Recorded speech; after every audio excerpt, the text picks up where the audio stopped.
ಹರೇ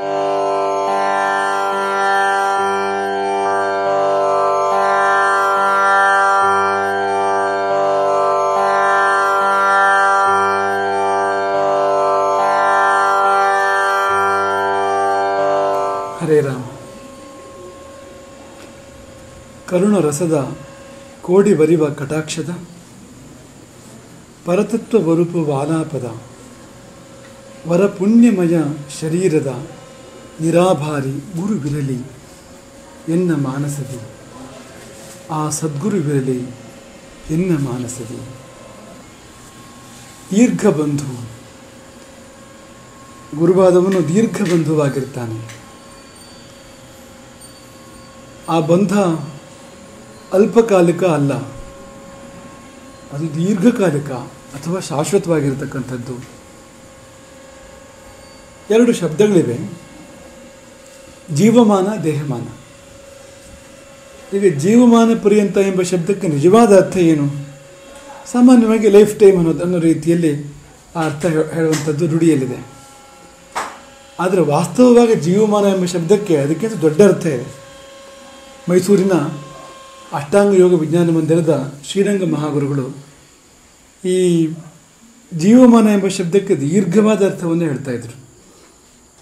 ಈಗ ಜೀವವು ದೇಹ ಅಳಿದ ನಂತರವೂ ಕೂಡ ಇರ್ತದೆ. ಜೀವವು ದೇಹವು ಅಳಿದ ಬಳಿಕ ಕೂಡ ಇರ್ತದೆ ಅಂತ. ಜನ್ಮಗಳು, ದೇಹಗಳು, ಅವಸ್ಥೆಗಳು ದಾಟಿ ಜೀವ ಹೋಗ್ತಾ ಇರ್ತದೆ. ಈಗ ನಮಗೆ ಸಾವಿರಾರು ಜನ್ಮಗಳು, ಲಕ್ಷಾಂತರ, ಕೋಟ್ಯಂತರ, ಅನಂತ ಜನ್ಮಗಳಾಗಿರ್ಬೋದು, ಇನ್ನೂ ಇರ್ಬೋದು. ಅನಂತಾನಂತ ಜನ್ಮ ಪರಂಪರೆ ನೋಡಿ ಅಂತ. ಹಾಗಾಗಿ ದೇಹ ಅಡಿದ ಮಾತ್ರಕ್ಕೆ ಜೀವ ಅಳಿಯೋದಿಲ್ಲ. ಜೀವಮಾನ ಅಂದರೆ ಏನು ಅಂದರೆ ಸಾಯೋವರೆಗೆ ಅಂತ ಅರ್ಥ ಅಲ್ಲ, ಅದಕ್ಕೆ ಜೀವ ಇರುವಲ್ಲಿವರೆಗೆ ಅಂತ. ಜೀವ ಇರುವಲ್ಲಿವರೆಗೆ ಅಂದರೆ ಮುಕ್ತಿ ಪರ್ಯಂತ. ಜೀವಕ್ಕೆ ಜೀವಭಾವ ಇರುವುದು ಮುಕ್ತಿ ಪರ್ಯಂತ. ಮುಕ್ತಿಯಲ್ಲಿ ಜೀವಭಾವ ಅಳಿದು ದೇವಭಾವ ಬರ್ತದೆ. ಅಲ್ಲಿಗೆ ಮತ್ತೆ ಜೀವ ಎಂಬ ಶಬ್ದಕ್ಕೆ ವಿಷಯ ಇಲ್ಲ. ಆದರೆ ಅಲ್ಲಿವರೆಗೂ ಜೀವ ಇರುವುದರಿಂದ ಜೀವಮಾನ ಅಂದರೆ ಮುಕ್ತಿ ಪರ್ಯಂತವಾಗಿರ್ತಕ್ಕಂಥದ್ದು ಎಂಬುದೇ ಅರ್ಥ ಅಂತ. ದೇಹಮಾನ ಅಂದರೆ ದೇಹ ಇರುವಲ್ಲಿವರೆಗೆ, ಈ ಜನ್ಮದ್ದು. ಈಗ ತಾಯಿ ಮಗುವಿನ ಸಂಬಂಧ ಇದೆ, ಅದು ದೇಹಮಾನದ ಸಂಬಂಧ. ಅದು ಯಾಕೆಂದರೆ ದೇಹ ಇರುವಲ್ಲಿವರೆಗೆ ಆ ಸಂಬಂಧ ಇರ್ತದೆ. ದೇಹ ಅಳಿದು ಹೊಸ ದೇಹ ಬಂದರೆ ತಾಯಿ ಬೇರೆ, ಈ ತಾಯಿ ಮುಂದುವರಿಯೋದಿಲ್ಲ. ಈ ತಾಯಿ ತಂದೆ ಮುಂದುವರಿಯುವಂಥದ್ದು, ಈ ಅಣ್ಣ ತಮ್ಮ ಮುಂದುವರಿಯುವಂಥದ್ದು ದೇಹ ಇರುವಲ್ಲಿವರೆಗೆ. ಅದು ದೇಹಮಾನದ ಸಂಬಂಧ. ಅದು ಜೀವಮಾನದ ಸಂಬಂಧ ಹೇಗೆ ಅಂದರೆ ಈ ಗುರುವಿನ ಸಂಬಂಧ.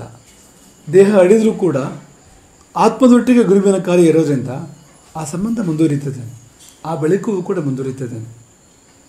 ಹಾಗಾಗಿ ಗುರು ಅಂದರೆ ನಿಜವಾದ ಅರ್ಥದ ಜೀವಮಾನದ ಬಂಧು. ಅಂದರೆ ದೇಹ ಅಡಿದು ಹೋದರೂ ಕೂಡ ಜೀವ ಇರುವಲ್ಲಿವರೆಗೂ ಅವನ ಕೃಪೆ, ಅವನ ಆಶೀರ್ವಾದ ಮುಂದುವರಿತದೆ. ಅದು ಮುಕ್ತಿ ಪರ್ಯಂತ. ಹಾಗಾಗಿ ಈ ರೀತಿ ಒಂದು ಭಾವವನ್ನು ನಾವು ಸ್ವೀಕಾರ ಮಾಡಬೇಕು ದೀರ್ಘಬಂಧು ಎನ್ನುವಾಗ. ಈಗ ದೇಹ ಬಂಧ ಮತ್ತು ಆತ್ಮಬಂಧ ಎರಡು ಅಂಶ ಗಮನಿಸೋಣ, ಎರಡು ಸಂಗತಿಗಳನ್ನು. ದೇಹ ಬಂಧ ಶಾಶ್ವತ ಅಲ್ಲ, ಯಾಕೆಂದರೆ ದೇಹವು ನಶ್ವರ. ಅದನ್ನು ಆಶ್ರಯಿಸಿ ಬರತಕ್ಕಂಥ ಬಂಧವು ಕೂಡ ನಶ್ವರವೇ, ಶಾಶ್ವತ ಅಲ್ಲ. ಯಾವ ಇದನ್ನು ಆಶ್ರಯಿಸಿ ಬಂದಿರತಕ್ಕಂಥದ್ದು? ಈಗ ವಸ್ತ್ರವನ್ನು ಆಶ್ರಯಿಸಿ ಬಂದಿದ್ದರೆ, ಸಂಬಂಧ ಬಂದಿದ್ದರೆ, ವಸ್ತ್ರ ಒಂದು ದಿನ ಅಷ್ಟೇ. ಇವತ್ತು ತೊಟ್ಟ ವಸ್ತ್ರ ನಾಳೆ ಇರೋದಿಲ್ಲ, ಅಲ್ಲಿಗೆ ಮುಗಿತದು. ಅಷ್ಟಲ್ಲ, ವಸ್ತ್ರದಷ್ಟು ಅಲ್ಪಾಯು ಅಲ್ಲ ಶರೀರ, ಆದರೆ ಬಹಳ ದೊಡ್ಡ ದೀರ್ಘಾಯುವು ಕೂಡ ಅಲ್ಲ. ಕೃಷ್ಣನಂತೂ ಗೀತೆಯಲ್ಲಿ ವಸ್ತ್ರಕ್ಕೆ ಹೋಲಿಸಿದಾನೆ ಶರೀರವನ್ನು. ವಾಸಾಂಸಿ ಜೀರ್ಣಾನಿ ಯಥಾ ವಿಹಾಯ ನವಾನಿ ಗೃಹಾತಿ ನರಹ ಅಪರಾಣಿ ತಥಾ ಶರೀರಾಣಿ ವಿಹಾಯ ಜೀರ್ಣಾನಿ ಅನ್ಯಾನಿ ಸಂಯಾತಿ ನವಾನಿ ದೇಹಿ ಎನ್ನುವಾಗ, ಬಟ್ಟೆ ಹಳತಾದಾಗ ಅದನ್ನು ಬಿಟ್ಟು ಹೊಸ ಬಟ್ಟೆಯನ್ನು ನಾವು ಉಟ್ಟುಕೊಳ್ಳುವಂತೆ, ದೇಹವು ಹಳತಾದಾಗ ಅಥವಾ ಶಿಥಿಲವಾದಾಗ ಜೀವನು ಆ ದೇಹವನ್ನು ಬಿಟ್ಟು ನೂತನ ದೇಹವನ್ನು ಸ್ವೀಕಾರ ಮಾಡ್ತಾನೆ ಎಂಬಾಗ ಬಟ್ಟೆ ಮತ್ತು ದೇಹ ಅದಕ್ಕೊಂದು ತುಲನೆ ಕೃಷ್ಣನೇ ಕೊಟ್ಟಿರ್ತಕ್ಕಂಥದ್ದಿದೆ. ಅದನ್ನು ಮುಂದುವರಿಸ್ಕೊಂಡ್ರೆ, ಹಾಗೆ ಬಟ್ಟೆಯ ಹಾಗೆ ಹಳತಾದಾಗ, ಹಾಳಾದಾಗ ನಾವು ಬಿಟ್ಟು ಹೋಗ್ತೇವೆ ಶರೀರವನ್ನು, ಬೇರೊಂದು ಶರೀರವನ್ನು ಸ್ವೀಕಾರ ಮಾಡ್ತೇವೆ. ಅದರೊಟ್ಟಿಗೆ ತನ್ಮೂಲಕ ಬಂಧಗಳೆಲ್ಲ ಬಿಟ್ಟು ಹೋಗ್ತೇವೆ, ಅದು ಯಾವುದೂ ಉಳಿಯೋದಿಲ್ಲ. ದೇಹದ ಮೂಲಕ ಅನೇಕ ತಾಯಿ ತಂದೆ ಇಂಥದ್ದೆಲ್ಲ ಬಂಧಗಳಿದೆ. ಮನೆ ಇದೆ, ತೋಟ ಇದೆ, ವಾಹನ ಇದೆ, ಅನೇಕ ಪರಿಚಯಗಳು ವಿಶ್ವಾಸಗಳು ಆ ಮೂಲಕ ಇರ್ತವೆ. ದೇಹದ ಮೂಲಕ ಇರ್ತಕ್ಕಂಥ, ದೇಹ ಅನ್ನೋದು ಕಮ್ಯುನಿಕೇಟಿಂಗ್, ದೇಹದ ಮೂಲಕ ಆಗ್ತಿರ್ತಕ್ಕಂಥದ್ದು. ಆತ್ಮ ಜೀವ ಕಮ್ಯುನಿಕೇಟ್ ಮಾಡೋದಾದರೆ ಇದರ ಮೂಲಕವೇ ಮಾಡಬೇಕು, ದೇಹದ ಮೂಲಕವೇ ಮಾಡಬೇಕು. ಇಲ್ಲಿಯ ಭಾವಗಳನ್ನು ಬೇರೆಯವರಿಗೆ ತಲುಪಿಸ್ತಕ್ಕಂಥದ್ದು, ಬೇರೆಯವರ ಭಾವಗಳನ್ನು ಇಲ್ಲಿಗೆ ಸ್ವೀಕಾರ ಮಾಡ್ತಕ್ಕಂಥದ್ದು, ಅದು ಹಾಗೆ ಆಗಲಿಕ್ಕಿರ್ತಕ್ಕಂಥದ್ದು ಅಂತ. ಹಾಗಾಗಿ ಇದೊಂದು ಕಮ್ಯುನಿಕೇಟಿಂಗ್ ಮೀಡಿಯಾ ಇದು ದೇಹ ಎನ್ನುವಂಥದ್ದು ಅಂತ. ಇದು ಹೋಗ್ತಿರುವಾಗ ಇದೆಲ್ಲ ಹೋಗ್ಬಿಡ್ತದೆ. ಒಂದೇ ಪೆಟ್ಟಿನಲ್ಲಿ ದೇಹ ಹೋಗ್ತಿರುವಂತೆ ದೇಹದ ಮೂಲಕ ಬಂದಿರತಕ್ಕಂಥ ಎಲ್ಲ ಬಂಧಗಳು ಹೋಗ್ಬಿಡ್ತವೆ. ಹಾಗಾಗಿ ದೇಹ ಬಂಧವೆನ್ನುವುದು ನಶ್ವರ, ಯಾಕೆಂದರೆ ದೇಹ ನಶ್ವರ.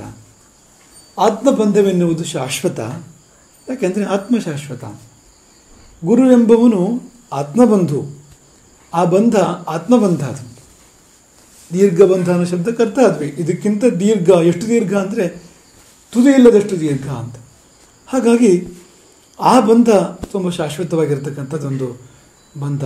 ಅಂಥ ಬಂಧ ಬೇಕು. ಬೇರೆ ಎಲ್ಲ ಸಂಬಂಧಗಳು ಒಡೆದು ಹೋಗಿಬಿಡ್ತವೆ, ಉಳ್ಕೊಳ್ಳೋದೇ ಇಲ್ಲ. ಯಾಕೆಂದರೆ ಅದು ಬೇರೆ ಬೇರೆ ಸಂಗತಿಗಳನ್ನ ಆಶ್ರಯಿಸ್ಕೊಂಡು ಬರ್ತವೆ. ಕೆಲವು ಸಂಬಂಧಗಳು ಹಣಕ್ಕೋಸ್ಕರ ಬರ್ತವೆ. ಈಗ ನಾವು ಯಾರನ್ನೋ, ಈಗ ಒಬ್ಬನ ಸಂಬಳ ಕೊಟ್ಟಿಟ್ಟರೆ ಕೊಡೋದು ನಿಲ್ಲಿಸಿರು ಹೋಗ್ಬಿಡ್ತಾನೆ, ಅವನು ಇರೋದಿಲ್ಲ ಅವನು ಅಂತ. ಯಾಕೆಂದರೆ ಬರೀ ಸಂಬಳಕ್ಕೋಸ್ಕರ ಬಂದಿರತಕ್ಕಂಥದ್ದು ಅಂತ. ಹಾಗಾಗಿ ಹಣಕ್ಕಾಗಿ ಬಂಧ ಹಣವಿಲ್ಲದಾಗ ಇರೋದಿಲ್ಲ, ಹೋಗ್ಬಿಡ್ತಿದೆ. ರೂಪಕ್ಕಾಗಿ ಬಂದ ಸಂಬಂಧಗಳು ರೂಪವು ಮಾಸಿದಾಗ ಇರೋದಿಲ್ಲ, ಅವು ಹೋಗ್ಬಿಡ್ತವೆ. ಅಧಿಕಾರವಿದ್ದಾಗ ಕೆಲವು ಬಂಧಗಳು ಬರ್ತವೆ. ಯಾವ ಜನರಲ್ಲಿ ಅಧಿಕಾರ ಬರ್ತದೆ, ನಿನ್ನೆವರೆಗೂ ಯಾರೂ ಇಲ್ಲ, ಇವತ್ತು ಅಧಿಕಾರ ಬರ್ತಿರೋ ಹಾಗೆ ಸುತ್ತ ಜನಗಳಿರ್ತಾರೆ. ಅಧಿಕಾರ ಹೋದರೆ ನಾಳೆಯಿಂದ ಮತ್ತೆ ಯಾರೂ ಇಲ್ಲ, ಬೇರೆ ಯಾರೂ ಇಲ್ಲ. ನದಿ ತೀರಕ್ಕೆ ಹೋಗಿ ಬುತ್ತಿಯನ್ನು ಬಿಚ್ಚಿದರೆ 100 ಕಾಗೆಗಳು ಬರುವ ಹಾಗೆ, ಆ ಬುತ್ತಿ ಅನ್ನವನ್ನು ತಿನ್ನಲಿಕ್ಕೆ 100 ಕಾಗೆಗಳು ಬರ್ತವೆ. ಅನ್ನ ಖಾಲಿ ಆದರೆ ಒಂದು ಇರೋದಿಲ್ಲ, ಒಂದು ಕಾಗೆ ಇರೋದಿಲ್ಲ. ಹಾಗೆ ಅಧಿಕಾರ ಸಿಕ್ಕಿದ ಕೂಡಲೇ ಅನೇಕರು ಸುತ್ತಮುತ್ತ ಇರ್ತಾರೆ, ಬಂದ್ಬಿಡ್ತಾರೆ ಆ ಸಮಯದಲ್ಲಿ. ಆದರೆ ಹೋದರೆ ಯಾರೂ ಇರೋದಿಲ್ಲ. ಅಧಿಕಾರದ ಮೂಲಕ ಬಂದ ಅಧಿಕಾರ ಹೋದಾಗ ಹೋಯಿತು. ಹಾಗೆ ದೇಹದ ಮೂಲಕ ಬಂದ ದೇಹ ಹೋದಾಗ ಹೋಯಿತು. ಆದರೆ ಆತ್ಮದ ಮೂಲಕ ಬಂದಿರತಕ್ಕಂಥ ಬಂಧ ಹೋಗೋದೇ ಇಲ್ಲ ಅದು. ಈ ಗುರುವಿನ ಬಂಧವೆನ್ನುವಂಥದ್ದು ಆತ್ಮದ ಮೂಲಕವೇ ಬರ್ತಕ್ಕಂಥದ್ದು. ಹಾಗಾಗಿ ಅದು ದೀರ್ಘ ಬಂಧ. ಆ ಗುರು ಎಂಬವನು ದೀರ್ಘ ಬಂಧು. ನಾವು ಅಂಥ ಒಂದು ಬಂಧವನ್ನು ಆಶ್ರಯಿಸಬೇಕು ಹೊರತು ದೀರ್ಘವಲ್ಲದೆ ಇರತಕ್ಕಂಥ ಕ್ಷಣ ವಿನಾಶಿಯಾಗಿರ್ತಕ್ಕಂಥ ಬಂಧಗಳನ್ನು ನಾವು ಆಶ್ರಯಿಸಬಾರದು. ಏನಾಗಿದೆ ಜೀವನದಲ್ಲಿ ಅಂದರೆ ಇಂಥ ಒಂದು ಬರೇ ಟೆಂಪ್ರರಿ ಅಂಥ ಸಂಬಂಧಗಳಲ್ಲಿ ನಾವು ಇದ್ದುಬಿಟ್ಟಿದ್ದೇವೆ. ದೀರ್ಘವಾದ್ದನ್ನು ನಾವು ಉಪೇಕ್ಷೆ ಮಾಡಿದ್ದೇವೆ, ಮರೆತಿದ್ದೇವೆ. ದೀರ್ಘವಾದ ಬಂಧಗಳಿಗೆ ನಾವು ಹೋಗಬೇಕಾಗಿದೆ. ಹಾಗಾಗಿ ದೀರ್ಘ ಬಂಧು ಅನ್ನೋ ಪದವನ್ನು ಗುರುವಿನ ಪರಿಚಯದಲ್ಲಿ ಬಳಸಿದರು. ಅಲ್ಲಿಂದ ಮುಂದಕ್ಕೆ ದಯಾಲು. ಗುರುವಾದವನು ದಯಾಳುವಾಗಿರ್ತಾನೆ. ಗುರು ಅಂದರೆ ಅದು ಕಲ್ಲಲ್ಲ, ಗುರು ಅಂದರೆ ಕಬ್ಬಿಣ ಅಲ್ಲ, ಗುರು ಅಂದರೆ ಕೆಂಡ ಅಲ್ಲ. ಕೆಲವರಿಗೆ ಆ ಕಲ್ಪನೆ ಇದೆ ಅಂತ, ಗುರು ಅಂದರೆ ಇದೇನು ಭಯಂಕರವಾದ ವಸ್ತು ಅಂತ. ಹಾಗಲ್ಲ, ಅದು ದಯಾಲು. ದಯೆಯು ಒಸರತಕ್ಕಂಥ ಒಂದು ವ್ಯಕ್ತಿತ್ವ. ಅದು ಕನಿಕರವೇ ಮುಖ್ಯ ಅಲ್ಲಿ. ಕರುಣರಸದ ಕೋಡಿವರಿವ ಕಟಾಕ್ಷದ ಈ ಪ್ರವಚನದ ಮಂಗಲ ಶ್ಲೋಕ ಅದು. ಕರುಣರಸದ ಕೋಡಿವರಿವ. ಈ ಮಳೆಗಾಲ ಬಂದಾಗ ಕೋಡಿ ಒಡೆದು ನೀರು ಹೊರಗೆ ಧುಮ್ಮೆಕ್ಕುವಂತೆ ಈ ಕಣ್ರೆಪ್ಪಗಳ ಕೋಡಿಯನ್ನು ಒಡೆದು ಕರುಣರಸ ಹೊರಗೆ ಹರಿಯುತ್ತದೆ. ಗುರುವಿಗೆ ಕರುಣೆ ಬಂದಾಗ ಅವನು ಕೂಡ ಶಿಷ್ಯರಿಗಾಗಿ ಕಣ್ಣೀರಿಡ್ತಾನೆ. ಅದಕ್ಕಿಂತ ಮಿಗಿಲಾದದ್ದನ್ನು ಕೂಡ ಕಂಡವರುಂಟು. ಕರುಣರಸ ಅಂತ ಹೇಗಿರ್ತದೆ ಅಂದರೆ ಅದು ನೀರಿನ ಬದಲು ಹಾಲು ಸುರಿಯೋದನ್ನು ಕೂಡ ಕಂಡವರುಂಟು ಅಂತ. ಗುರುವಿಂದ ಅಂಥದ್ದು ಕೂಡ ಆಗೋದುಂಟು ಅಂತ. ಹಾಗಾಗಿ ಅಂಥವನು ಅವನು ಅಂತ. ಈಗ ದಯೆ ಎಂಬುದು ದೇವರ ಗುಣ. ಭಗವಂತ ದಯಾವಂತ. ಭಗವಂತನು ದಯಾವಂತನಾಗಿರ್ತಾನೆ, ಅಥವಾ ದಯಾವಂತನಾದವನ್ನೆಲ್ಲ ಭಗವಂತನಾಗಿರ್ತಾನೆ. ಎಲ್ಲರೂ ದಯೆ ಕೆಲಸ ಮಾಡ್ತಾ ಇದೆ ಅಂದರೆ ದೇವರೇ ಕೆಲಸ ಮಾಡ್ತಾ ಇದೆ ಅಂತ ಅರ್ಥ. ಯಾಕಂದರೆ ಅದು ಈಶ್ವರನ ಗುಣ, ಅದು ಭಗವಂತನ ಗುಣ. ಅದು ಅವನ ಒಂದು ಸಣ್ಣ ಕಿರಣದ ಒಂದು ಪುಟ್ಟ ಅಂಶ ಯಾರೆಲ್ಲರೂ ಬಂದರೆ ಅವರಿಗೆ ಕೂಡ ದಯೆ ಎಂಬ ಗುಣ ಅವರಲ್ಲಿ ಉಂಟಾಗ್ತದೆ, ಅವರಿಗೆ ಕನಿಕರ ಬರ್ತದೆ ಅಂತ. ಹಾಗಾಗಿ ಅದು ಈಶ್ವರನ ಗುಣ, ಅದು ದೈವಿ ಗುಣ ಅದು ಅಂತ. ಹಾಗಾಗಿ ಗುರುವೆಂಬವನು ದೇವರೇ ಆಗಿರೋದ್ರಿಂದ ಗುರುರು ಬ್ರಹ್ಮ, ಗುರುರು ವಿಷ್ಣು, ಗುರುರು ದೇವೋ ಮಹೇಶ್ವರ ಅಂತ ಆಗಿದ್ದರಿಂದ ಅವನಿಗೆ ದಯೆ ತುಂಬ ಸಹಜವಾಗಿರ್ತಕ್ಕಂಥದ್ದು. ದಯೆಯನ್ನು ಎರಡು ರೀತಿಯಲ್ಲಿ ವ್ಯವಹರಿಸಿದ್ದಾರೆ. ದಯೆ ಅಂದರೆ ಏನು? ಪರದುಃಖ ದುಃಖಿತ್ವಂ ದಯ. ಪರದುಃಖ ದುಃಖಿತ್ವಂ ಅಂದರೆ ಇನ್ನೊಬ್ಬನ ದುಃಖವನ್ನು ಕಂಡು ನಮಗೂ ದುಃಖ ಆಗ್ತದೆ, ಅದು ದಯೆ. ನಮಗೇನು ಸಮಸ್ಯೆ ಇಲ್ಲ, ನಮಗೇನು ವೈಯಕ್ತಿಕ ತೊಂದರೆ ಏನೂ ಇಲ್ಲ, ಆದರೆ ಇನ್ನೊಬ್ಬನ ಕಷ್ಟವನ್ನು ಕಂಡಾಗ ನಮಗೆ ಕಷ್ಟ ಆಗುವಂಥದ್ದು, ಇನ್ನೊಬ್ಬನ ಕ್ಲೇಶವನ್ನು ಕಂಡಾಗ ನಮಗೂ ಕ್ಲೇಶವಾಗುವಂಥದ್ದು, ಅವನನ್ನು ಕಂಡು ನಾವು ನೋಯುವಂಥದ್ದು, ಅದು ದಯೆ ಎಂಬುದಾಗಿ ಕೆಲವರು ಹೇಳಿದರೆ, ಇನ್ನು ಕೆಲವರು ಮತ್ತು ಮುಂದೆ ಹೋಗಿ ಪರದುಃಖ ಪ್ರಹಾಣೇಚ್ಛ, ಇನ್ನೊಬ್ಬನ ದುಃಖವನ್ನು, ಇನ್ನೊಬ್ಬನ ದುಗುಡವನ್ನು, ಕಷ್ಟವನ್ನು ಪರಿಹಾರ ಮಾಡುವ ಇಚ್ಛೆ ಅಥವಾ ಸಂಕಲ್ಪ, ಅದು ದಯೆ. ಗುರು ಒಂದನೇದು ಹೌದು, ಅಷ್ಟೇ ಅಲ್ಲ, ಎರಡನೇದು ಅಂತ. ಈಗ ಯಾರಿಗಾದರೂ ನಮ್ಮ ದುಃಖವನ್ನು ಕಂಡವರಿಗೂ ದುಃಖ ಉಂಟಾದರೆ ಅದರಿಂದ ನಮಗೇನು? ನಮ್ಮ ದುಃಖ ಪರಿಹಾರ ಮಾಡುವಂಥ ಇಚ್ಛೆ ಬೇಕು, ಶಕ್ತಿ ಬೇಕು, ಹಾಗಿದ್ದರೆ ಉಪಯೋಗ. ಅದಕ್ಕೆ ನಮ್ಮ ಉಪಾಧ್ಯಾಯರು ಒಂದು ಉದಾಹರಣೆಯನ್ನು ಕೊಡ್ತಾಯಿದ್ರು ಯಾವಾಗಲೂ. ಅದೇನೆಂದರೆ, ಯಾರಿಗೂ ಮರಣದಂಡನೆ ಶಿಕ್ಷೆ ಆಗಿದೆ ಅಂದರೆ, ಪಾಪ ಅವನು ತಪ್ಪಿಲ್ಲ, ಒಂದೇನೋ ಮರಣದಂಡನೆ ಶಿಕ್ಷೆ ಆಗಿಬಿಟ್ಟಿದೆ ಅಂತಂದರೆ, ಈ ದೇಶದ 130 ಕೋಟಿ ಜನ ಅಯ್ಯೋ ಪಾಪ ಅಂದ್ಕೊಂಡ್ರು ಉಪಯೋಗ ಏನೂ ಇಲ್ಲ ಅಂತ. ರಾಷ್ಟ್ರಪತಿಗೆ ಬರಬೇಕು, ರಾಷ್ಟ್ರಪತಿಗೆ ಕನಿಕರ ಬಂದರೆ ಆಗ ಅವನಿಗೆ ಜೀವ ಭಿಕ್ಷೆ ಸಿಗಲಿಕ್ಕೆ ಸಾಧ್ಯ ಇದೆ, ದಯೆ ಅವನಿಗೆ ಸಂಜೀವನಿಯಾಗಿ ಬರಲಿಕ್ಕೆ ಸಾಧ್ಯ ಇದೆ. ಉಳಿದವರ ಕನಿಕರ ತಗೊಂಡು ಮಾಡೋದೇನು? ಅವನಿಗೇನು ಲಾಭ? ಏನೂ ಇಲ್ಲ. ಸೂಲಿಗಿತ್ತಿ ಅಯ್ಯೋ ಅಂದರೆ ಕೂಸಿನ ನೆತ್ತಿ ತಂಪಾಯ್ತೆ, ಅಥವಾ ಎಣ್ಣೆ ಮಾರೋಳು ಅಯ್ಯೋ ಅಂದರೆ ಕೂಸಿನ ನೆತ್ತಿ ತಂಪಾಯ್ತೆ ಅಂತ ಒಂದು ಮಾತು. ಅಂದರೆ ಬಾಣಂತಿ ಚಿಕ್ಕ ಮಗು ಇದೆ, ದುಡ್ಡಿಲ್ಲ, ಬಡತನ ಇದೆ, ಎಣ್ಣೆ ಸ್ನಾನ ಮಾಡಿಸ್ಬೇಕು, ಕೂಸಿನ ನೆತ್ತಿಗಾದರೂ ಎಣ್ಣೆ ಹಾಕಬೇಕು, ಇಲ್ಲ ದುಡ್ಡಿಲ್ಲ. ಎಣ್ಣೆ ಮಾರೋಳು ರಸ್ತೆಯಲ್ಲಿ ಹೋಗ್ತಾ ಇದ್ದಾಳೆ, ಎಣ್ಣೆ ಹಿಡ್ಕೊಂಡು ಬರ್ತಾ ಇದ್ದಾಳೆ, ಅವಳಲ್ಲಿ ಹೋಗಿ ಕಷ್ಟ ಹಿಡ್ಕೊಂಡ್ರೆ ಕೂಸಿನ ನೆತ್ತಿ ಕಾದೋಗಿದೆ, ಇಷ್ಟು ಎಣ್ಣೆನೂ ಇಲ್ಲ ಅಂತ ಹೇಳಿದರೆ ಅಯ್ಯೋ ಪಾಪ ಅಂತ ಹೇಳಿ ಮುಂದಕ್ಕೆ ಹೋಗ್ತಾರಂತೆ. ಎಣ್ಣೆ ಕೊಟ್ಟಿಲ್ಲ, ಅಯ್ಯೋ ಪಾಪ ಅಂತ, ಕನಿಕರದ ಮಾತು ಮಾತ್ರ ಅಂತ. ಏನು ಉಪಯೋಗ? ಕೂಸಿನ ನೆತ್ತಿ ತಂಪಾಯ್ತೆ ಅಂತ, ತಪ್ಪಾಗಲಿಲ್ಲ ಅಂತ. ಅದು ಪರದುಃಖ ದುಃಖಿತ್ವ ಮಾತ್ರ ಆಯಿತು. ಪರದುಃಖ ಪ್ರಹಾಣ ಇಚ್ಛೆ, ಇನ್ನೊಬ್ಬನ ದುಃಖವನ್ನು, ಇನ್ನೊಬ್ಬನ ಕಷ್ಟವನ್ನು ಪರಿಹಾರ ಮಾಡಬೇಕು ಅನ್ನೋ ಇಚ್ಛೆ ಅಥವಾ ಸಂಕಲ್ಪ ಬಂದಾಗ ಉಪಯೋಗ ಏನಾದರೂ ಇದೆ ಜೀವಕ್ಕೆ, ಇಲ್ಲದಿದ್ರೂ ಉಪಯೋಗವೂ ಇಲ್ಲ ಅಂದ್ಕೊಂಡು ಹೋಗ್ತೀರಿ, ಏನು ಮಾಡೋದು? ಏನು ಉಪಯೋಗ ಇಲ್ಲ ಅಂತ. ಗುರುವಾದವನು ಪರದುಃಖ ಪ್ರಹಾಣ ಇಚ್ಛ, ಇನ್ನೊಬ್ಬನ ದುಃಖವನ್ನು ಪರಿಹರಿಸುವ ಇಚ್ಛೆಯನ್ನು, ಸಂಕಲ್ಪವನ್ನು ಹೊಂದಿರ್ತಾನೆ. ಅದು ಗುರುವಿನ ಒಂದು ವ್ಯಕ್ತಿತ್ವ. ಕಗ್ಗದ ಕವಿಯ ಮಾತು ನೆನಪಾಗ್ತದೆ. ಮರುಕ ದುಂಬಿದ ಕಣ್ಣ ನೋಟದೊಳಗಿದ್ದೀತು, ಬಿರು ನುಡಿಯಳಿರದೊಂದು ಕೂರಲಗು ಸಖನೆ, ಕರವಾಳ ಕದಿರದಿಹ ದುರಿತಕಾರಿಯ ಹೃದಯ, ಕರುಣೆಯಂ ಕರಗೀತು ಮಂಕುತಿಮ್ಮ. ಕತ್ತಿ ಮಾಡದ ಕೆಲಸವನ್ನು ಕರುಣೆ ಮಾಡ್ತದೆ. ಒಬ್ಬರನ್ನು ತಿದ್ದಬೇಕು, ಒಳ್ಳೇದು ಮಾಡಬೇಕು, ಆಗ ಕಣ್ಣು ಕೆಂಪು ಮಾಡುವಂಥದ್ದು, ಮುಷ್ಟಿ ಬಗೆಯುವಂಥದ್ದು, 2 ಏಟು ಕೊಡುವಂಥದ್ದು, ಮಾತು ಬಿಡುವಂಥದ್ದು, ಇದು ಯಾವುದೂ ಕೆಲಸ ಮಾಡದೇ ಇದ್ದರೂ ಕನಿಕರ ಕೆಲಸ ಮಾಡ್ತದೆ ಅಂತ. ಸಮಾಜದಲ್ಲಿ ಒಬ್ಬ ಪಾತಕಿ ಇರ್ತಾನೆ, ಒಬ್ಬ ಕೇಡಿ ಇರ್ತಾನೆ. ಆ ಕೇಡಿ ಕರವಾಳ ಕದಿರದೇಹ ದುರಿತಕಾರಿಯ ಹೃದಯ, ಕತ್ತಿ ತಂದರೂ ಕೂಡ, ನೆತ್ತಿಯ ಮೇಲೆ ಕತ್ತಿಯೇ ನೆತ್ತಿದರೂ ಕೂಡ ಅವನು ಭಯಪಡೋದಿಲ್ಲ, ಕಂಪಿಸೋದಿಲ್ಲ ಅವನು. ಆದರೆ ಅಂಥವನು ಕರುಣೆಯ ಕಣ್ಣೋಟಕ್ಕೆ ಕರಗ್ತಾನೆ. ಮರುಕ ದುಂಬಿದ ಕಣ್ಣ ನೋಟದೊಳಗಿದ್ದೀತು, ಬಿರು ನುಡಿಗಳು ಇರೋದೊಂದು ಕೂರಳಗು ಸಖನೆ. ಪರಿವರ್ತನೆ ಬಿರುನುಡಿಯಿಂದ ಬರ್ತದೆ ಅಂತೇನಿಲ್ಲ, ಜೋರು ಮಾಡಿದ ಮಾತ್ರಕ್ಕೆ ಒಬ್ಬ ಬದಲಾಗ್ತಾನೆ ಅಂತೇನಿಲ್ಲ. ಅದು ಪ್ರೀತಿಯಿಂದ ಬದಲಾಗ್ಬೋದು, ಕರುಣೆಯಿಂದ ಬದಲಾಗ್ಬೋದು.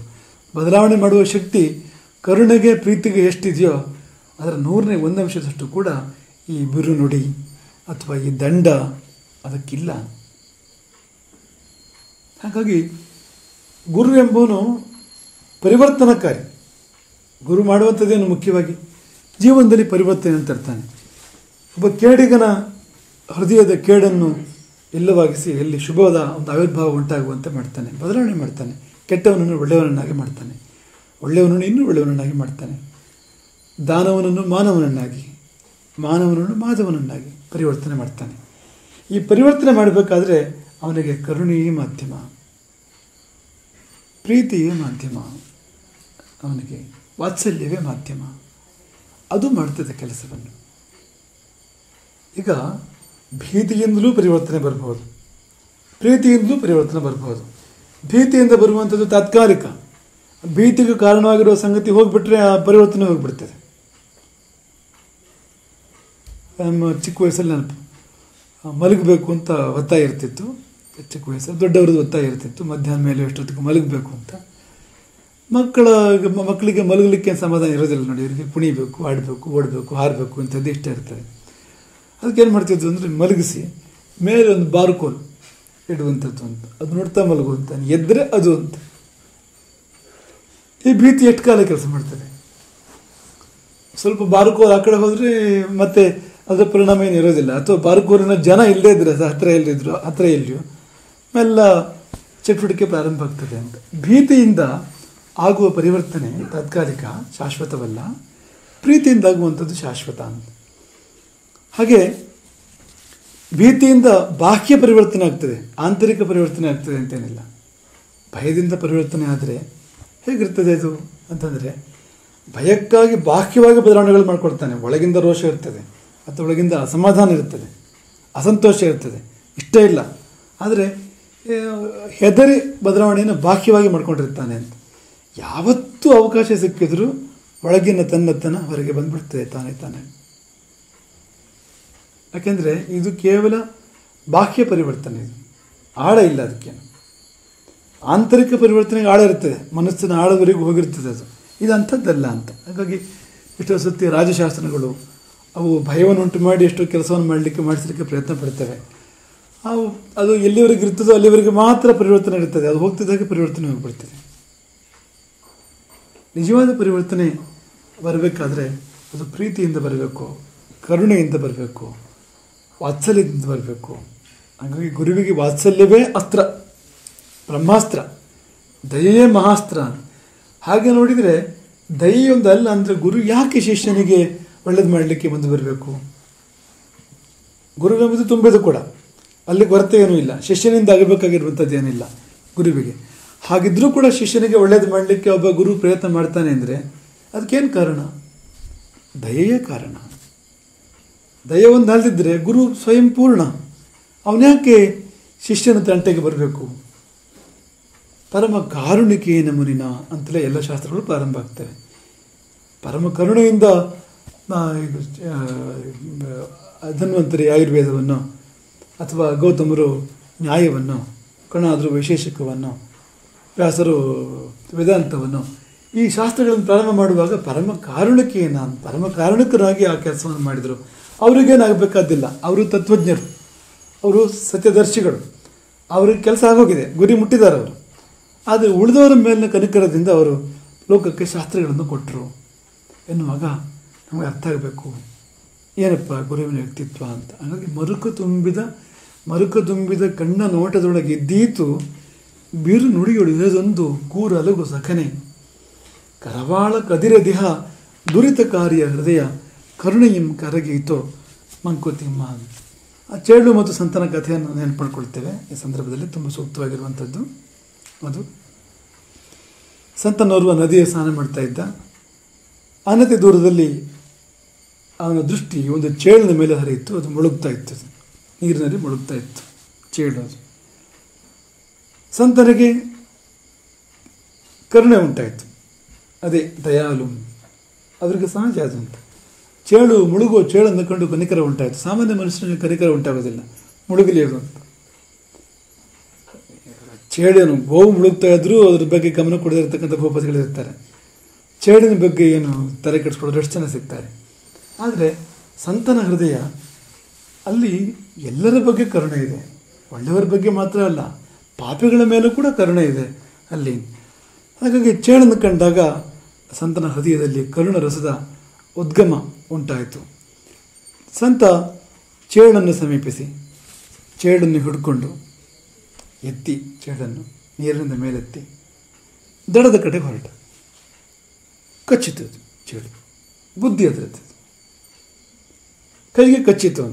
ಕಚ್ಚಿದಾಗ ಸಹಜವಾಗಿ ಕೈ ಕೊಡವಿ ಹೋಗ್ತದೆ, ಕೊಡವೆ ಬೇಕು ಅಂತ ಕೊಡುವುದಲ್ಲ, ಹೀಗಾಗ್ಬಿಡ್ತದೆ ಕೈ ಕೊಡವಿದಾಗ ಮತ್ತೆ ನೀರಿಗೆ ಬಿಡ್ತದೆ.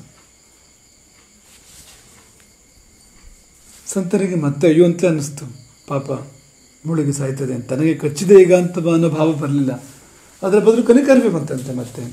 ಹಾಗೆ ಮತ್ತೆ ಆ ಚೇಳನ್ನು ಎತ್ತುವ ಪ್ರಯತ್ನ ಮಾಡಿದಾಗ ಮತ್ತೊಮ್ಮೆ ಕುಟುಕುತ್ತದೆ. ಒಂದು ಹೆಜ್ಜೆ ಹಿಡಿತಿದ್ದಾಗೆ ಮತ್ತೆ ಕುಟುಕಿತು. ಕುಟುಕಿದಾಗ ಕೈ ಕೊಡಬಿದ, ಮತ್ತೆ ನೀರಿಗೆ ಬಿತ್ತು, ಅದು ಮುಳುಗ್ತಾ ಇತ್ತು. ಪುನಃ ಸಂತನಲ್ಲಿ ಕನಿಕರದ ಆವಿರ್ಭಾವವೇ ಆಯಿತು. ಮತ್ತೆ ಅದನ್ನು ಎತ್ತುವ ಪ್ರಯತ್ನ ಮಾಡ್ತಾನೆ, ಒಂದೆರಡು ಹೆಜ್ಜೆ, ಮತ್ತೆ ಕಚ್ಚಿತು. ಹೇಗಾಗ್ತಾ ಇದೆ ಅಂದರೆ, ಸಂತ ಚೇಳನ್ನು ತೆಗೆದುಕೊಂಡು ಒಂದೆರಡು ಹೆಜ್ಜೆ 4 ಹೆಜ್ಜೆ ನಡೆಯೋದು ದಡದ ಕಡೆಗೆ, ಅದು ಕಚ್ಚೋದು, ಕೈ ಕೊಡುವುದು, ಬೀಳೋದು, ಪುನಃ ಅದನ್ನು ತಗೊಂಡು ಮತ್ತೆ ಒಂದೆರಡು ಹೆಜ್ಜೆ 4 ಹೆಜ್ಜೆ, ಅಂದರೆ ಎಷ್ಟು ಸರ್ತಿ ಪ್ರಯತ್ನ ಆಗಬೇಕು ದಡ ಮುಟ್ಟಬೇಕಾದ್ರೆ ಅಂತ ಮತ್ತೆ ಮತ್ತೆ ಆಗ್ತಾ ಇದೆ. ಈ ಉದ್ಧರಣದ ಸಂತನ ಪ್ರಯತ್ನ ಕುಟುಕುವ ಚೇಳಿನ ಸ್ವಭಾವ ಮುಂದುವರಿತಾ ಇದೆ.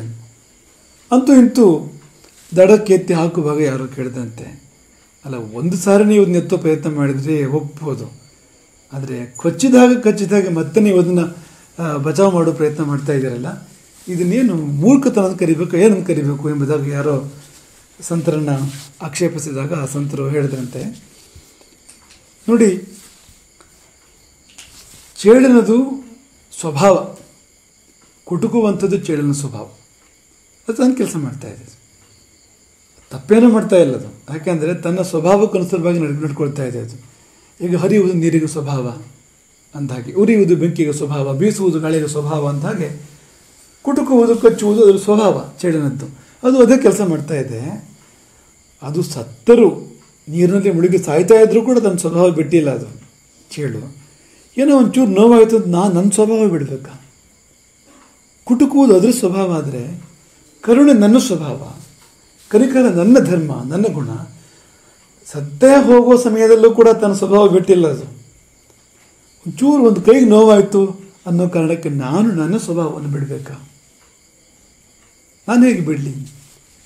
ಈ ಕಥೆ ಗುರುವಿಗೆ ಸಂಪೂರ್ಣ ಸಲ್ಲುವಂಥದ್ದು. ಯಾಕೆಂದರೆ ಎಷ್ಟೋ ಶಿಷ್ಯರು ಅವರು ಗುರುಗಳ ಬಳಿ ಬರುವಾಗ ಚೇಳಿನಾಗೆ ಇರ್ತಾರೆ.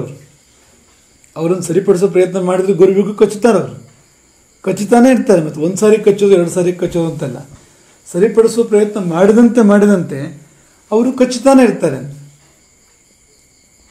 ಗುರುವಿಗೆ ಸಹನೆಯೂ ಬೇಕು, ಕರುಣೆಯೂ ಬೇಕು, ಎರಡೂ ಬೇಕು.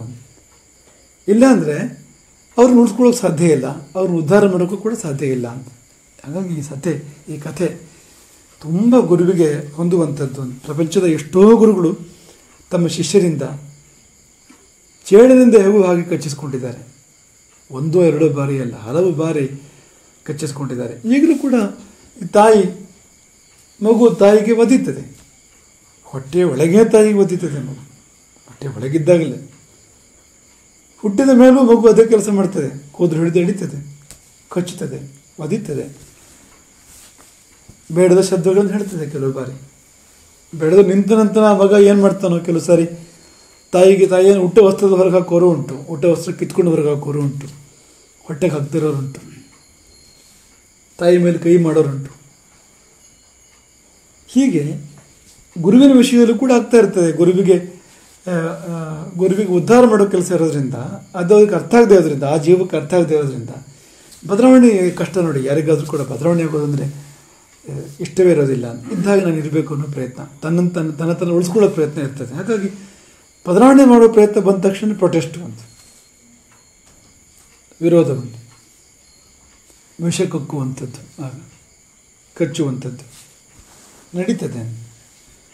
ಗುರುವಿಗೆ ಅದರ ನಿರೀಕ್ಷೆ ಇರಬೇಕು, ಆಮೇಲೆ ಸಹನೆ ಇರಬೇಕು, ಕರುಣೆಯೂ ಇರಬೇಕು. ಕರುಣೆ ಬತ್ತಬಾರದು.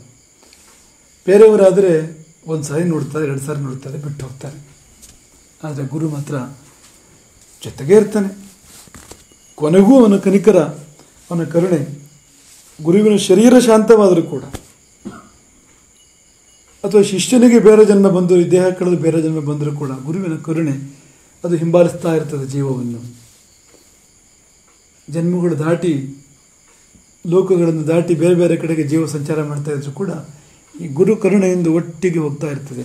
ಅದು ಆ ಜೀವವನ್ನು ಕಾಪಾಡ್ತಾ ಇರ್ತದೆ. ಹಾಗಾಗಿ ಹಿಂದಿನ ಮಾತು ದೀರ್ಘ ಬಂಧು, ಈ ಮಾತು ದಯಾಲು.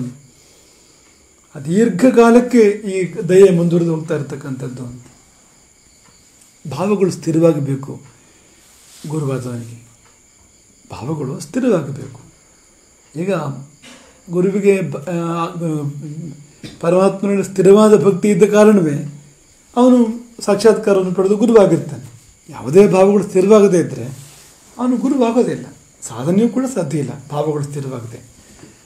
ಹಾಗೆ ದಯೆ ಕೂಡ ಸ್ಥಿರವಾಗಿರಬೇಕು. ಗುರುವಾದವನಿಗೆ ಸ್ಥಿರವಾಗಿರ್ತಕ್ಕಂಥ ಕರುಣೆ ಇರಬೇಕು ಎಂಬುದು ಇಲ್ಲಿ ಇದರ ಒಂದು ತಾತ್ಪರ್ಯ. ಹಾಗಾಗಿ ಈ ರೀತಿಯಲ್ಲಿ ಗುರುವಿನ ಒಂದು ದಯಾಲುತ್ವ ಅದಲ್ಲದೆ ಇದ್ದರೆ ಏನಾಗಬೇಕು ಗುರುವಿಗೆ ಅಂತ.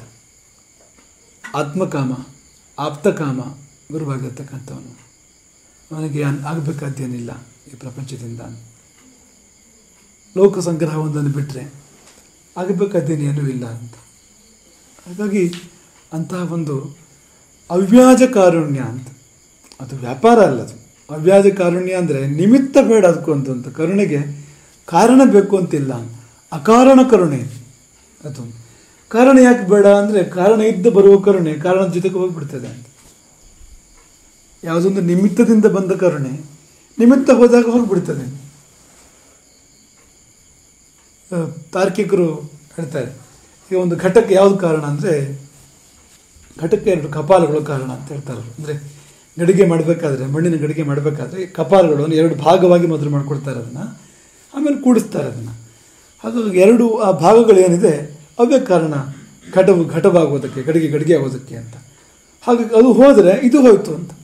ಆ ಕಪಾಲಗಳು ಅಂತ 2 ಪಾರ್ಶ್ವಗಳು, ಆ ಕೊಡದ 2 ಪಾರ್ಶ್ವಗಳು ಅವು ಹೋದರೆ ಘಟ ಎಲ್ಲಿ ಉಳಿದಿರೋಕ್ಕೆ ಸಾಧ್ಯ. ಹಾಗಾಗಿ ನಿಮಿತ್ತದಿಂದ ಬಂದಿರತಕ್ಕಂಥದ್ದು ನಿಮಿತ್ತದ ಜೊತೆಗೆ ಹೋಗ್ತದೆ ಅಂತ.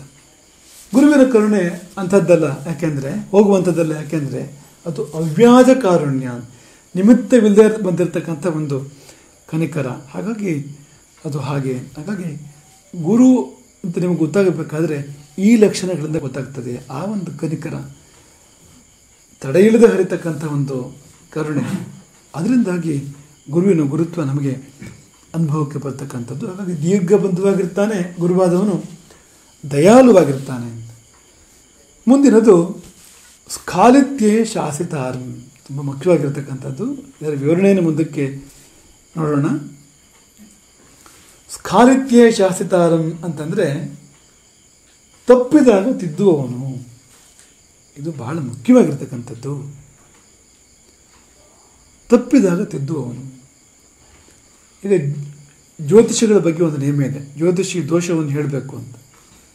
ಯಾರು ಪ್ರಶ್ನೆ ಕೇಳಲಿಕ್ಕೆ ಬಂದಿರ್ತಾನೆ ಅವನ ದುಃಖಕ್ಕೆ, ಅವನ ಕಷ್ಟಕ್ಕೆ ಕಾರಣವಾದ ದೋಷವನ್ನು ಹುಡುಕಿ ಹೇಳಬೇಕು. ಹಾಗೆ ಹೇಳದೇ ಇದ್ದರೆ ಅವನು ದೈವಜ್ಞ ಅಲ್ಲ, ಅವನು ಜ್ಯೋತಿಷಿ ಅಲ್ಲ, ಅವನು ಪರಿಹಾರ ಮಾಡೋದಿಲ್ಲ ಕಷ್ಟವನ್ನು. ಈಗ ಜ್ಯೋತಿಷಿ ದಕ್ಷಿಣೆಗೆ ವಶನಾದಾಗ, ದುಡ್ಡಿಗೆ ವಶನಾದಾಗ ಅವನು ಒಲವು ನೋಡಿ ಹೇಳಕ್ಕೆ ಶುರು ಮಾಡ್ತಾನೆ. ಈಗ ಏನು ಹೇಳಿದ್ರೆ ಅವನಿಗೆ ಖುಷಿ ಆಗ್ತದೆ, ಪ್ರಶ್ನೆ ಕೇಳಲಿಕ್ಕೆ ಬಂದವನಿಗೆ ಅಂಥದ್ದನ್ನೇ ಹೇಳಲಿಕ್ಕೆ ಶುರು ಮಾಡ್ತಾನೆ. ಅಂತಿಮವಾಗಿ ಅವನ ಕರ್ಮ ಕಳೆಯದಂತೆ, ಅವನು ತನ್ನ ಕರ್ಮವನ್ನು ಅನುಭವಿಸುವಂತೆ ಮಾಡ್ತಾನೆ. ಅವನು ಆ ಕಷ್ಟವನ್ನು ಅನುಭವಿಸೇ ತೀರಬೇಕು, ಆ ರೀತಿ ಮಾಡಿಬಿಡ್ತಾನೆ ಹೊರತು ಕಷ್ಟವನ್ನು ಪರಿಹಾರ ಮಾಡೋದಿಲ್ಲ. ಆದರೆ ಸರಿಯಾದ ದೈವಜ್ಞ ಅವನು ಹೇಗಿರ್ತಾನೆ ಅಂದರೆ ಬಂದು ಕೂತ ಕೂಡಲೇ ಗುಣ ಹೇಳೋದಿಲ್ಲ, ಅವನು ದೋಷ ಹೇಳ್ತಾನೆ. ಇಂಥ ದೋಷಗಳಿದೆ ನನಗೆ, ಆ ದೋಷಗಳು ಪರಿಹಾರ ಆಗಬೇಕು, ಆದರೆ ನಿನ್ನ ಕಷ್ಟ ಪರಿಹಾರ ಆಗ್ತದೆ. ಒಬ್ಬ ವೈದ್ಯನ ಬಳಿ ಹೋದರೆ ವೈದ್ಯ ಹೇಗಿರ್ತಾನೆ, ನಿಮ್ಮ ದೇಹದಲ್ಲಿ ಇಂತಿಂಥದ್ದು ಚೆನ್ನಾಗಿದೆ ಅಂತ ಹೇಳೋದಿಲ್ಲ ಅವನು, ಇಂತಿಂಥದ್ದು ಸರಿ ಇಲ್ಲ. ನಿಮಗೆ ವಾತಕೋಪ ಇದೆ, ಪಿತ್ತಕೋಪ ಇದೆ ನಿಮಗೆ, ಅದು ಹೇಳ್ತಾನೆ ಅವನು. ಡಯಾಗ್ನೋಸ್ ಮಾಡಬೇಕು ಅವನು. ದೇಹದ ಇಂಥ ಭಾಗದಲ್ಲಿ ದೋಷ ಇದೆ, ಇಂಥ ಧಾತುವಿನಲ್ಲಿ ದೋಷ ಇದೆ. ಸರಿ ಇರೋದು 99 ಇರ್ಬೋದು, ದೋಷ ಇರೋದು ಒಂದರಲ್ಲಿರ್ಬೋದು. ಆ ಒಂದನ್ನೇ ಹೇಳ್ಕೊಳ್ಬೇಕಾಗ್ತದೆ ವೈದ್ಯನಾಥವನು. ಅದನ್ನು ಸರಿಪಡಿಸಿದ್ರೆ 100ಕ್ಕೆ 100 ಸರಿ ಆಯ್ತಲ್ವಾ. ಇದು ಮಾಡದೇ ಇದ್ರೆ ವೈದ್ಯನಲ್ಲ. ಈಗ ನೀವು ವೈದ್ಯರನ್ನು ಭೇಟಿ ಮಾಡ್ತೀರಿ, ಭಾರೀ ಭವ್ಯವಾಗಿದೆ ನಿಮ್ಮ ಶರೀರ, ಬಹಳ ಎಲ್ಲ ಚೆನ್ನಾಗಿದೆ ಅಂಥೇಳಿ ನಿಮಗೊಂದು ಲೋಟ ಕಾಫಿ ಕೊಟ್ಟು ಕಳಿಸ್ಕೊಟ್ರೆ ಅವನೇನು ನಿಮಗೇನು ಉಪಕಾರ ಪಡೆದಂತೆ ಆಯಿತು. ಅದ್ರ ಬದಲು ಕೃಷಿ ಔಷಧ ಕೊಡಬೇಕು. ಅವನು ಕೂರಿಸಿ ನಿಮ್ಮನ್ನು ಇಂತಿಂಥ ದೋಷಗಳಿದ್ದ ಶರೀರದಲ್ಲಿ ನೀವು ಇಂತಿಂಥ ಅವ್ಯವಸ್ಥೆ ಮಾಡ್ಕೊಂಡಿದ್ದೀರಿ ಜೀವನದಲ್ಲಿ, ತಿಂದಿದ್ದು ಸರಿಯಾಗಿಲ್ಲ, ಕುಡಿಯೋದು ಸರಿಯಾಗಿಲ್ಲ, ನಿಂತಿದ್ದು ಕೂತಿದ್ದು ಮಲಗಿದ್ದು ಸರಿಯಾಗಿಲ್ಲ, ನೀವು ಇಂಥ ಪದ್ಧತಿ ತಪ್ಪಿದೆ ನಿಮ್ಮ ಜೀವನದಲ್ಲಿ, ಸರಿಪಡಿಸ್ಕೊಳ್ಳಿ ಅದನ್ನು ಅಂತ ಹೇಳಿದಿದ್ರೆ ಅವನೇನು ವೈದ್ಯ. ಹೀಗೆ ಗುರು ಕೂಡ ವ್ಯಕ್ತಿತ್ವದಲ್ಲಿ ಇರಬಹುದಾದ ದೋಷಗಳನ್ನು ಗುರುತಿಸಬೇಕು, ಅಥವಾ ಬದುಕು ಮುಂದುವರಿತಾ ಇರಬೇಕಾದ್ರೆ ಬರುವ ತಪ್ಪು ತಡೆಗಳನ್ನು, ಬರುವ ತಿಳಿಯದೆಯೋ ಬರತಕ್ಕಂಥ ಸ್ಖಾಲಿತ್ಯಗಳನ್ನು, ಸ್ಖಾಲಿತ್ಯ ಅಂದ್ರೇನು, ಜಾರಿದ್ದು, ಅದನ್ನು ಗುರುತಿಸಿ ಹೇಳಿ ತಿದ್ದಿ ಸರಿಪಡಿಸದಿದ್ದರೆ ಅವನು ಯಾವ ಕಾರಣಕ್ಕೂ ಗುರುವಲ್ಲ, ಎಷ್ಟು ಮಾತ್ರಕ್ಕೂ ಅವನು ಗುರುವಲ್ಲ. ಹಾಗಾಗಿ ಸ್ಖಾಲಿತ್ಯೆ ಶಾಸಿತಾರಂ, ಇದರ ಬಗ್ಗೆ ಮುಂದಕ್ಕೆ ನಾವು ಇನ್ನು ಉದಾಹರಣೆ ಸಹಿತವಾಗಿ ವಿವರವಾಗಿ ನೋಡೋಣ. ಆದರೆ ಇದಂತೂ ಮೂಲಭೂತವಾಗಿ ಗುರುತ್ವಕ್ಕೆ ಸಲ್ಲುವಂಥದ್ದು, ಬೇಕೇ ಬೇಕು ಈ ಒಂದು ಗುಣ, ತಪ್ಪಿದಲ್ಲಿ ತಿದ್ದುವಂಥದ್ದು. ಇಲ್ಲಿದ್ರೆ ಯಾಕೆ ಗುರು, ಕನ್ನಡಿ ಯಾಕೆ, ಮುಖದ ಓರೆ ಕೋರೆ ಹೇಳಿದ ಮೇಲೆ ಕನ್ನಡಿ ಯಾಕೆ ನಮಗೆ ಹೇಳಿ. ಹಾಗಾಗಿ ಗುರುವೆಂಬ ದರ್ಪಣ ಯಾಕೆ ಬೇಕು ಅಂದರೆ ನಮ್ಮ ಓರೆ ಕೋರೆಗಳನ್ನು, ಬದುಕಿನ ಓರೆ ಕೋರೆಗಳನ್ನು ತಿದ್ದಿಕೊಳ್ಳಲಿಕ್ಕೆ. ಹರೇ ರಾಮ.